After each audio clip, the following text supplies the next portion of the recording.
Welcome to Happy to See Me, the podcast that puts the spotlight on the overlooked and underestimated. I'm Erika Casupanan, the first Canadian to win Survivor. But before that, I was a Filipino immigrant and corporate perfectionist who felt doubted and overlooked. Now I'm here to prove that every journey, whether messy, beautiful, or unexpected, is worth celebrating. Every Monday, I bring you candid conversations and relatable pep talks with guests who've defied expectations. If you're ready to feel seen, celebrated, and empowered, you're in the right place. And here, I'm always happy to see you. May is Mental Health Awareness Month. And do you know what this week's guest taught me? That your mental health journey, as personal and as illuminating as it is for you, can also be really illuminating for the people around you, including your family. Leanne Toshiko Simpson was diagnosed with bipolar disorder when she was 17, and her journey helped multiple generations of her Japanese-Canadian family come to terms with their intergenerational trauma. And her love for storytelling led her to actually write a romcom book about people with mental illness who are happy. But first, I love to start each episode by talking about something I was happy to see this week. I'm going to share a secret that I'm going to assume 99% of the people who listen to this podcast don't know. And it's that I take clown class. I've taken clown class multiple times, and I just had my last class for my current round of clown classes. And I love taking this class.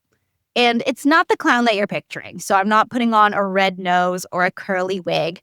It's more of a class where we talk about the concepts of clown comedy. So this includes things like physical comedy, being an exaggerated character, and it's really improvised. And it's less so about becoming a clown, and it's more so about taking these principles and using them to play. So really, when I take these classes, it's like I am at grown-up playtime, and we are playing games, we are playing different characters, we are doing skits, we have done things like played jump rope, we have played musical chairs, which I recently won, and we are truly having a blast just playing different games and learning a thing or two about performance along the way. And the reason that I love this class so much is it helps me to be present. It helps me to feel like there are no stakes in the performance or in anything that we're doing, which truthfully is really nice for me. And most importantly, it's so fun to play. I feel like as we get older, we're not really making that time to play. We're not really making that time to be silly and to have fun. And through these classes, I have this dedicated time every week where we are just playing. And honestly, I think from taking these classes, it's helped me to become a lot more confident, a lot more grounded and relaxed, and of course, a better performer. So I have been low-key taking these classes for a while. It's about to be summer break, so I'll have to be back at the clowning in the fall. But that is my secret for all of you listeners who I love so much. Behind the scenes, I take clown class. So that is what I am happy to see this week. Now, this week's interview is with Leanne Toshiko Simpson. Leanne is a fourth-generation Japanese-Canadian.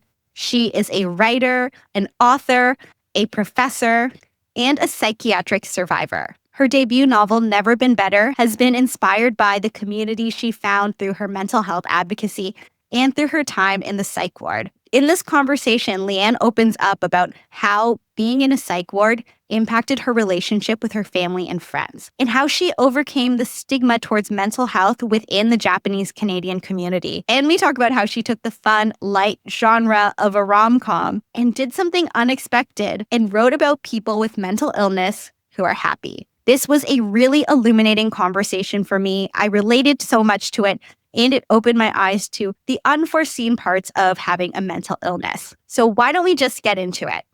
Here is my interview with Leanne Toshiko Simpson. I hope you enjoy it.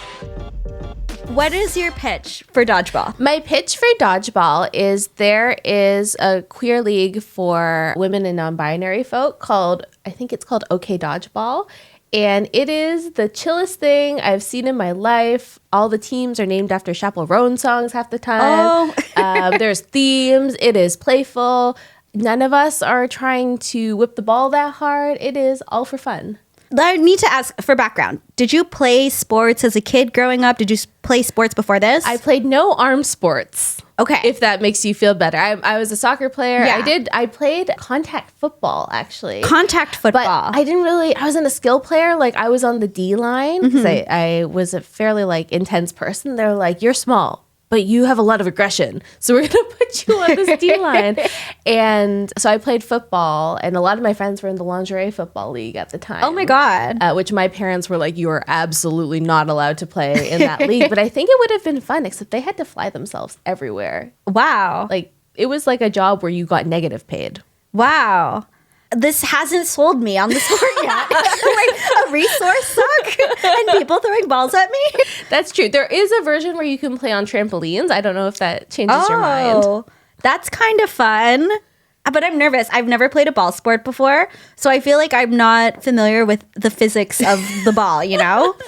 And the aim and the accuracy, all of that. But I never want to say never. Yeah, I'm pretty persuasive. We can try. Okay, and maybe by the end, I don't know. We'll see. Maybe by the end, we'll see. Well, Leanne, welcome to the show. Thank you for having me. It is so nice to have you. I'm excited to get into your journey, your book, all of that. But first, this podcast, we put the spotlight on people who have been overlooked or underestimated in some way. So have you ever felt underestimated? And if you have, is there a moment when you did? Yeah, I think part of being a psychiatric survivor is that people often don't believe you. Once you've had part of your story be that you've lost control of the narrative, you had to have all your stuff taken from you and put in a hospital like that, a lot of the times there's a bit of a disclaimer on things that you say, the way that you articulate yourself, and the way that you relate to others. And so after my institutionalization in 2013, I dropped out of university despite having been a scholarship student. I lost a lot of friends who didn't really understand what I was going through. And I wasn't really sure that I would ever be able to drag myself out of that hole. And I've always been a storyteller, and I think the hardest challenge for me as a storyteller was learning how to include that part of my life in a grander narrative without making it something that defined me completely or without hiding it, like hiding a huge part of who I was. So I think I was underestimated in the sense that no one else was sure that I would come back from it. I wasn't sure that I would come back for it, but I had to keep going anyway. I could imagine that's especially tough as a storyteller. Like you had mentioned, once people found out that you have this history with psychiatric care, maybe people aren't quite fully taking what you say seriously, right? Like, do you think that at times people would think, okay, now that we know this about her, we have to take what she says with a grain of salt because we don't fully know if everything she says is credible? Yeah, and it affects all of your relationships. I remember I had a longtime friend from high school tell me, I just feel like I can never be mad at you or be honest with you because you've been so sick and I don't want to be responsible for putting you back in that place. And that's really hard because my behavior at the time was pretty erratic. It was hard to be around. And I needed her to tell me how she was feeling about it for us to have a real relationship. At the same time, she cared a lot about me and didn't want to put me down further. And I think that friendships, when it comes to mental health, can be really, really tricky because you have to set your boundaries of what you can take, but you also don't want to leave someone in the hardest part of their life. And so communication became a huge way of me being able to kind of explain and contextualize some of the things that I had been through so that people didn't give up or say nothing. And often when you're struggling, people don't want to say the wrong thing, so they say nothing. And that is the hardest part about living with mental illness, is that it can be so, so lonely. And I always appreciated the people who said something, even if they weren't sure what it would mean. Yeah, it's so sad. It sounds like in an attempt to protect you and your relationship, no one's communicating, and then it actually creates more disconnection. Yeah, and I think like that went for my friends, but also within families, and especially Asian Canadian families. Often there are very different generational understandings of mental health. So I'm Japanese Canadian, and each generation has a name in my culture. So I'm Yonsei, which is fourth generation. The generation that my mom is Sansei, and my grandmother's generation is Nisei. And all of these generations kind of have their own personalities. And of course, there's a lot of nuance and flexibility within there, but there's kind of these like grouped ideas of how we articulate ourselves and what we've been through historically. And so one of the hardest things about telling my family that I had bipolar disorder was trying to narrate that differently for the different generations that I lived with. And that was really tough because my grandmother's generation, she was in internment camps. So many of my aunts and uncles and my grandfather were all in internment camps during World War II because of horrible racism during that time. And she had lived in horse stables. She had had siblings die of terrible conditions. And she had given up so much for my mom and then me to have a safer life than she did. And for me to go back to her and say, like, knowing how much she had done for us and to say, I'm not doing well, I'm not happy. It felt like I was failing everything that she had built for us. And so that was a really hard conversation to have. But the more I learn as a scholar, as a writer, as an activist, the more I realize that a lot of the history that she lived through shapes how I think about well-being. I think a lot of the time we're told it's something individual within us, that it's just us, it's our bodies, it's our brain, that's the problem. When in reality, we're shaped by so many of the stories that surround us. And the racism that my grandmother experienced is part of my understanding of well-being as something more than just myself, but also the environments that I live in. See, I can relate because I feel as someone from the Philippines, I've been in therapy for years. And initially, I think it was something for my parents to really wrap their heads around, where they'd think, okay, but we gave you all these things. What else is there to really talk about? Be good. Right?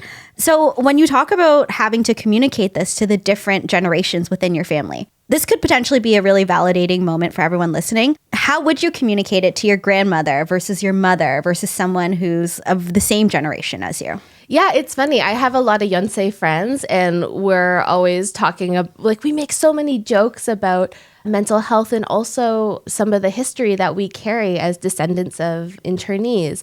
And so whenever we get to go back to BC, which is often where we meet, even though most of us have been relocated because of the impacts of World War II, when we go back there, we get to be in the same room and we're like, oh, we're finally healing. They really tried to break us up all over the place, but our condition worsens if we're not in the same room, and look at us here. And with my grandmother, she was so worried that I wouldn't be accepted the way that she wasn't accepted. That's a very real fear. And so for her, I gave her a lot of books of people that she would know, like famous Canadians who were living with bipolar disorder and who were managing it. And she kind of needed that story of someone who made it, because she didn't really know anyone who had lived with bipolar disorder and was okay in her generation. And so that was a huge connector for us. Margaret Trudeau was a huge connector for us. She really, weirdly enough, because, the Canadian government is who put Japanese Canadians in camps, she really respected Margaret Trudeau. And so her biography was a huge, huge part of how we were able to talk about what I was going through, as if it was like a normal everyday thing, because that story really normalized it for her. And for my mom didn't really engage with our culture. A lot of the Sansei generation, their parents were so afraid that they would be bullied and targeted for being Japanese that they kind of tried to separate them from culture in order to protect them. And so that's why a lot of my generation, none of us can speak the language. We all have to kind of claw our way backwards through history to find our place. And my mom didn't really see the connection between how she had grown up and how I had grown up until we started. She would come to my therapy sessions with me sometimes. She would never go to therapy herself, but if I was going, sometimes she would go and she would have a great time. Wow. And I'd be like, Mom, have you ever thought about doing this for yourself? And she was like, oh, absolutely not. But it was interesting that going through it with me, like as my guide, she was able to open up to some of those conversations a little bit more, even if it meant making me better, even if she wasn't ready to go for some of the things that she carried from her mom and her upbringing. So I think that my generation is often a bridge between the other generations who didn't really talk to each other. And I feel really lucky to be able to do that and hopefully shift generational understandings of mental health so it's less lonely, so it's less isolating and less misunderstood. Those major traumas can really resonate across different generations of families, right? And as you said, when they're not talking to each other about the traumas of internment, it can really fester and it can create more disconnection. When you were growing up, were you aware of the internment camp history in your family? Was that something that was talked about openly? Or was it as you grew up, you decided to make a bigger effort to get to know that part of your history? Yeah, I mean, it was always lurking in the background. We didn't always have a name for it. Terry Watada has a poem that is basically about how to tell if you're Japanese Canadian. One of them is, the camps aren't a summer camp. Like it's not a fun road trip. And so the camps were always lurking around our dinner table. But my grandmother and my grandfather never really spoke explicitly about it. I think they wanted to shield it from us.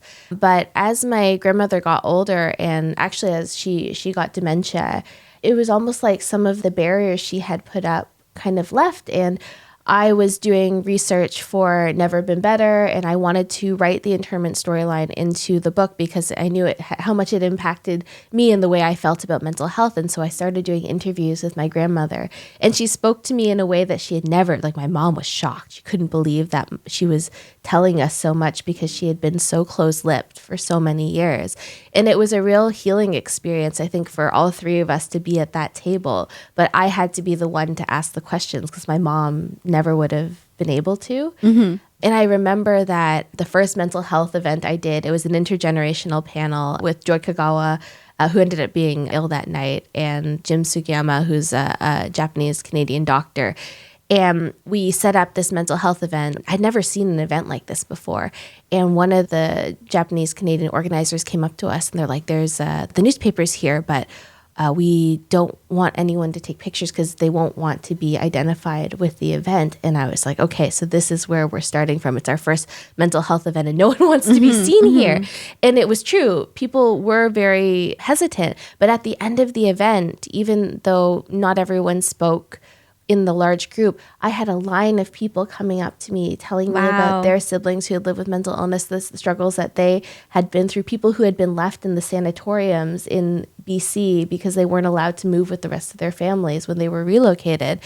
And I was like, there is a huge amount of history here. There is so much pain here, and we have never been able to name it. And so a lot of my writing and my work now is giving people the language and giving people the opportunity to share that they may not have had within their own families.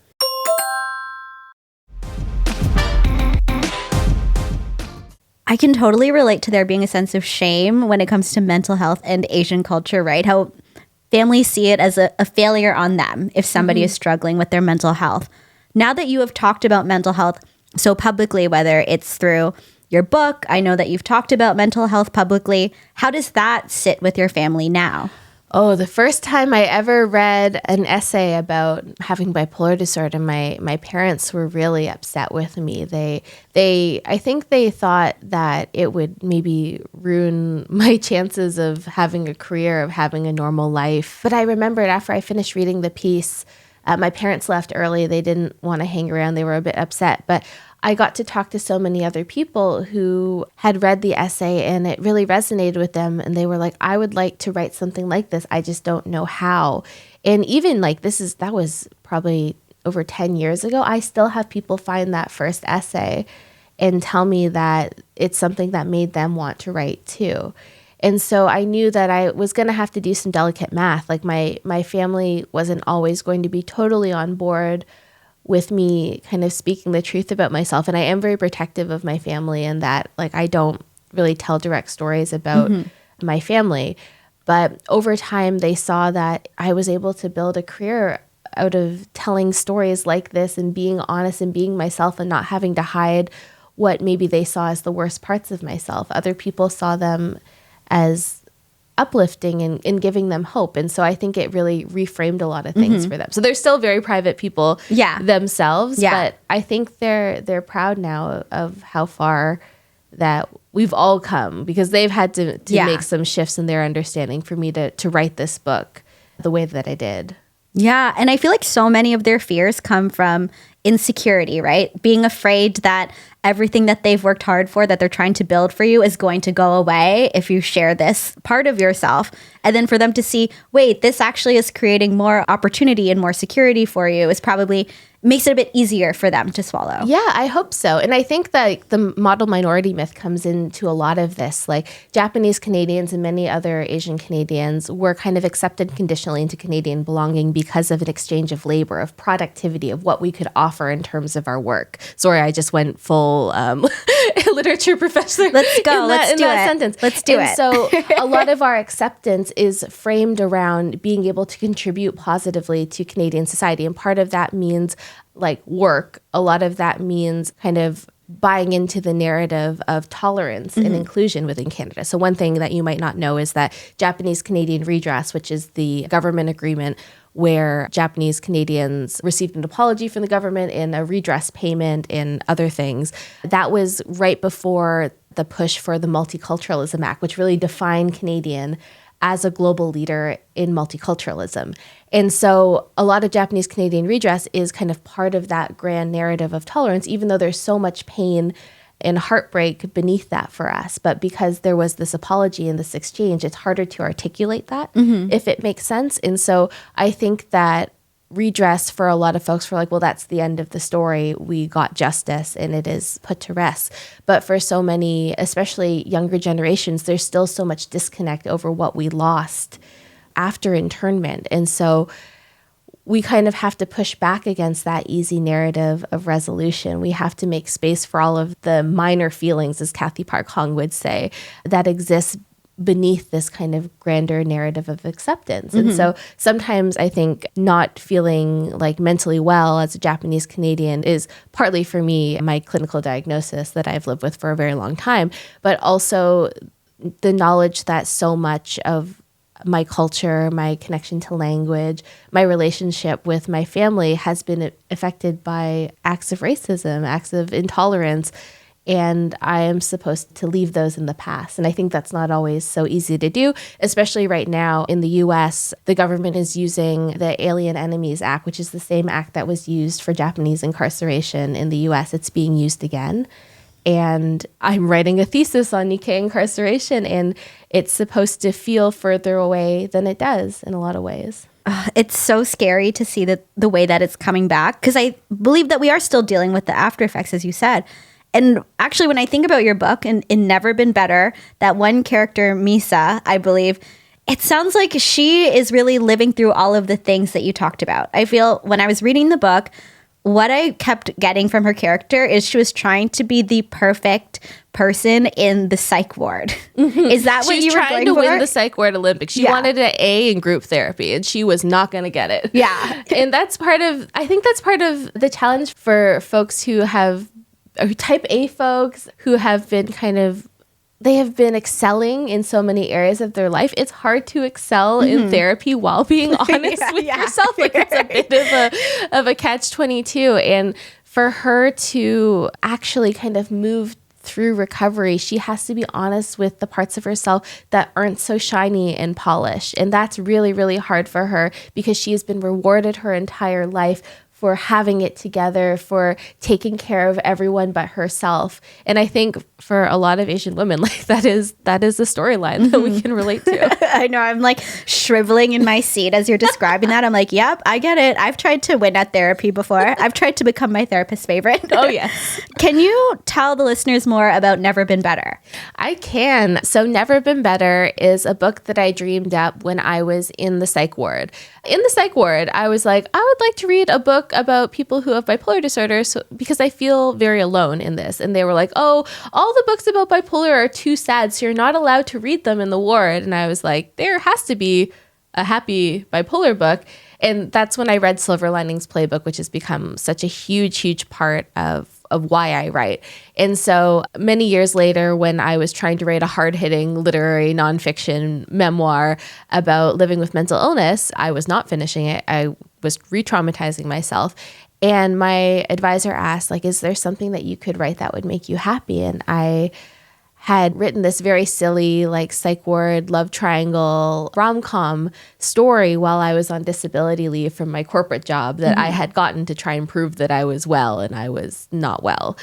And I pulled it out of the drawer and I just kept writing and it got longer and longer and longer until it was an entire book. And I had so much fun writing about mental health which is rare sometimes, because when you think about mental illness, it's a lot of the deep, dark moments that shape the rest of your life. But in those moments, you also meet incredible people who offer you friendship and strength and hope. And I wanted to honor those parts of living with mental illness too. And so Never Been Better is a love story, it's a friendship story, and it's a resilient story about how even in the darkest times in our life, there is something that we can take with us going forward. And there are so many things that we can't even imagine ahead.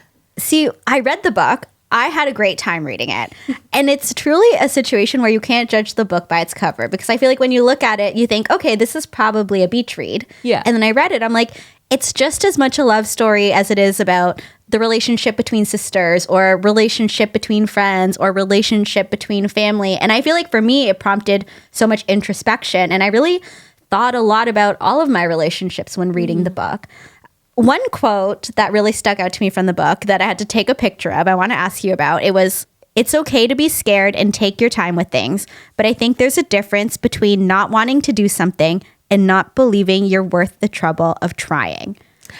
What is that about? Okay, so sometimes when you're in recovery, you really want to stick to what works, because you're like, I remember the bad place. I don't want to go to the bad place. I have to do these things in a very particular way every day to stay in the good place. And if I break at all from this routine, I will just backslide.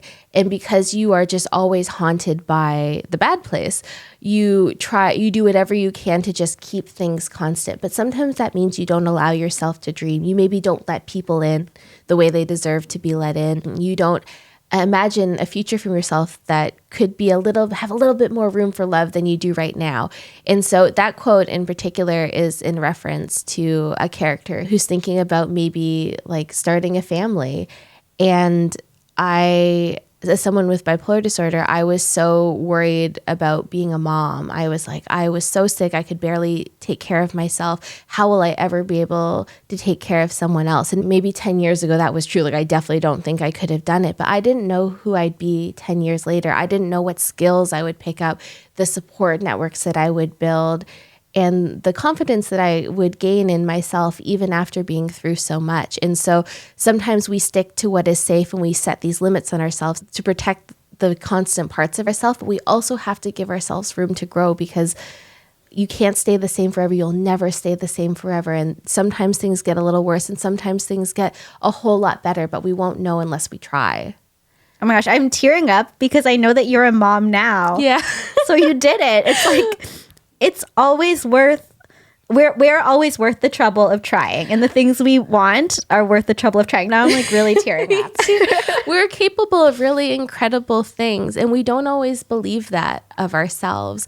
And one thing that I'm really thinking about now as I'm writing my next book is like, we can't let the stories that we tell about ourselves in the past and the stories that people have from us from the past define who we are going forward. We have to let some of those stories go, or we're never going to take another step. And that was really hard for me because I knew I had let down so many people in my mania and my depression. I knew that I wasn't always the kind of person that I wanted to be. And that's the reality of living with psychosis. Like, you're just sometimes going to make mistakes that can ruin relationships and can change the course of your life. And sometimes you have to, you can't always fix that. But what you can do is take those lessons with you and make better decisions going forward, listen to the people around you going forward, and be the best version of yourself that's possible now. And sometimes those past versions can prevent that.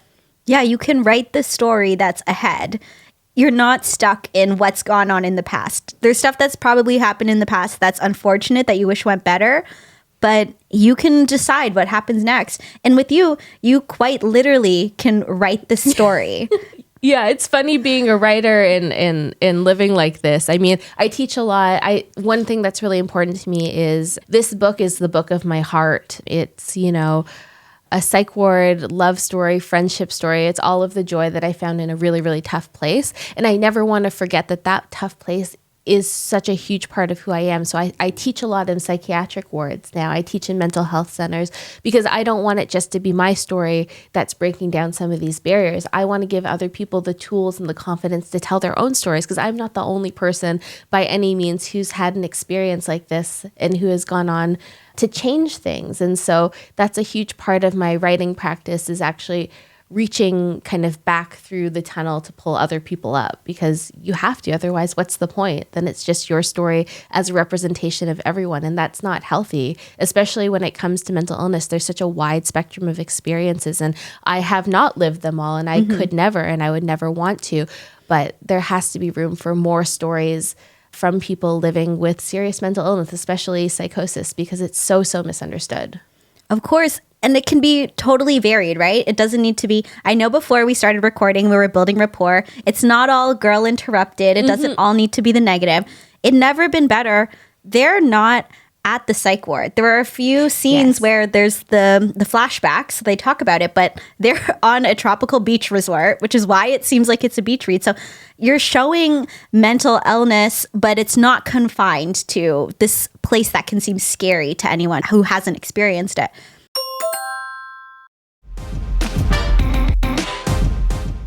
Was there something specific about your experience with your mental illness that you really wanted to make sure came to life in the book? Yeah, one of my favorite parts of the book is the flashback structure of it, because what I feel about my mental illness in particular is that I will be talking to you in the present, and you can say something, and almost immediately I'm pulled through this like wormhole of time to a mistake I made like 10, 15 years ago. And so while I'm engaging with you in the present, I am also somehow rooted in the past. And it really affects the way that I engage with people now. And I wanted people to understand that what happens in the psych ward doesn't just kind of go into this black box where it doesn't touch other parts of your lives. It really seeps into a lot of your interactions and the way you relate to people and the confidence that you have in yourself. And so the book kind of moves back and forth through time, because I think that it's true that that period never leaves you and shapes a lot of your interactions. And it actually functions. I teach disability studies at the University of Toronto, and there's this idea of crip time, that time moves so differently for folks living with disability, chronic illness, mental illness, and that is in a way that is non-linear. And I think that the book is also non-linear in that sense, because she's kind of working through the past in the same period she's working through the present, if that makes sense. Yeah, it's so clear that as she's dealing with the very present situations and conflicts, all of a sudden realizing, wait, that other thing from a long time ago is actually what's contributing here. Doesn't that sound like therapy? I know. This is the thing. I think that's part of why it was such a great read, because I feel like generally when I read certain, romance fiction books, I'm like, great, that was a great escape. That was fun. The book ends. I'm like, okay, that was fun. Move on to the next one. Whereas I feel like with yours, I read it and I'm like, still thinking about some of the things that happened with the main character and with her sister, or with the main character and the other members of the love triangle. And I think that it's so resonant. And the thing is, you're able to capture that in something that's still a very approachable, fun, loving story. Yeah, I really wanted to trick people into learning about mental illness. I was like, this is a trap. Come on in. Yeah. It's set on a beach. But also, I think that a lot of the time in pop culture depictions of mental illness and love stories, the happily ever after is often like love fixes a lot of things. And in this book, the work is all throughout the book. She is working on herself. And that is kind of like the main love story, in my opinion, is the love that she finds for herself, the love that she builds with her sister, the recognition that she builds with Misa and Matt and some of the other characters. Like all of that is a love story in my opinion. And so it's a bit of an unusual take on the romance genre, but I think that it's important to know that learning to care for yourself and to trust yourself is such a huge, huge part of falling in love. What do you think you want to share in your next story? Is it still going to be surrounding mental health? Is there something else you want to talk about?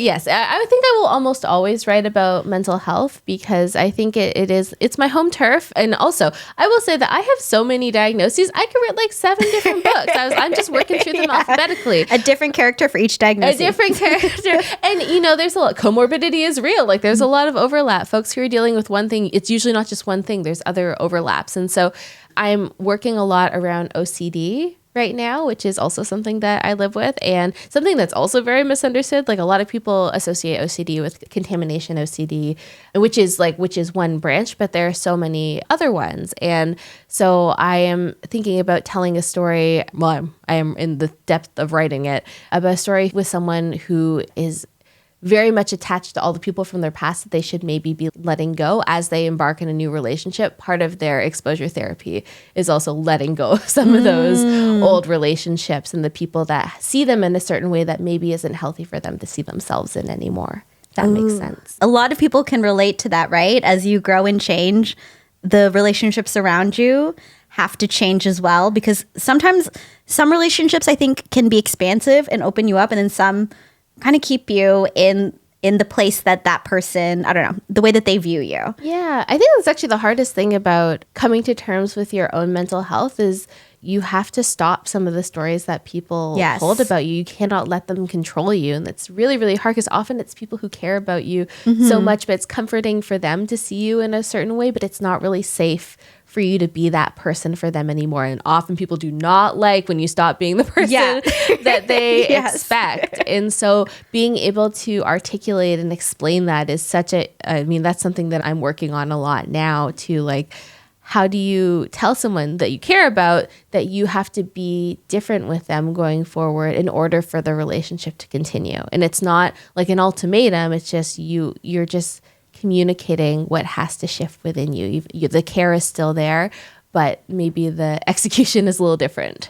I feel like that alone is enough for a whole series of other books. That is complicated. This interview will come out in May, which is Mental Health Awareness Month. Do you have a message or any advice for people out there as they're navigating their mental health? Yes, I do. I've been doing a new thing. So when I was first diagnosed with bipolar disorder, I was 17. I really bombed out at prom. It was very visible. My whole school, sometimes I run into people from my high school and they're like, what happened to you? We don't really know. It was very dramatic. I jumped out of a 40-foot tree. I almost drowned. Oh my gosh. It was not good times. And so when I was recovering, dropped out of high school, most people didn't really know what to say to me. And there's this one girl who had also disappeared from high school. She was really, really lovely. She came and dropped a card at my house. And the card just said, I know what you're going through. It wasn't like my deepest sympathies. It wasn't just like thinking of you. It was just kind of this quiet understanding. And I think for a lot of people who have friends or family going through a hard time, we're so afraid of taking that first step to reach out, but you never know when that step is going to save someone's life. And so one thing I've been doing since I came home from New York, I worked in a mental health center over the holidays, is I've been making mental health greeting cards to help people take that first step. There's not a lot of cards for like, sorry, you can't get out of bed. But why not? Because so many people go through that. And I think especially thinking of this as someone in my 30s, there's a lot of milestones that we celebrate, like new jobs, you got an apartment, you had a baby, those kind of like regular normative things that are actually becoming increasingly hard to attain. And I just wish that there was more appreciation for people going through big transitions, making decisions that are hard now that will pay off later. People who have just been around during hard times, like why are there not ways to appreciate those contributions too? And so I hope that people who read Never Been Better know that reaching out is often the kindest thing that you can do, letting someone know you're there without putting the burden on them to be like, tell me what you need, but just letting them know that you're there to hold their hand. That's all you can do. And I've had so much fun making these mental health greeting cards. It's called Pebbles and Company because, sea otters, they give pebbles to other otters as a show of companionship. I think it's nice to have a pebble to hold, a physical reminder of care to hold on to when you are alone in your room, buried under several blankets, maybe not having showered for days. It is nice to have a reminder that someone is waiting for you on the other side of that door. And I think that's something that I could have used when I was younger. Wow. See, Leanne, I feel like I could ask you so many questions, so you'll need to come back after your next book. Of course. But for now, can you share, if people want to keep up with you, where can they do that? Yes, I am very active on Instagram because my mom is worried about my mental health a lot. So she watches my Instagram stories to make sure that I'm okay. Because if I'm not okay, it's a picture of my ceiling. So you can find me on Instagram at Leanne Toshiko. And I also have a joint newsletter with Emily Austin, who wrote Everyone in This Room Will Someday Be Dead, which is a hilarious book. I know that if you're unfamiliar, the title sounds quite dark. It is the funniest book I've ever read. We do a joint newsletter for folks who are neurodivergent and trying to exist in the world without ruining all of our relationships. And we give life advice. Wow. Okay, definitely check that out. That sounds amazing. Yeah. Leanne, thank you so much for joining today. And when you come back, we can talk about dodgeball then. Would love that. I'm not giving up. Thank you. Thank you so much, Leanne, for being so vulnerable about your experience and sharing all of that with us. I will be sure to link to Never Been Better and to the Pebbles & Co. greeting cards in the show notes. Thank you so much again for spending a bit of time with me this week, and I will be happy to see you next Monday.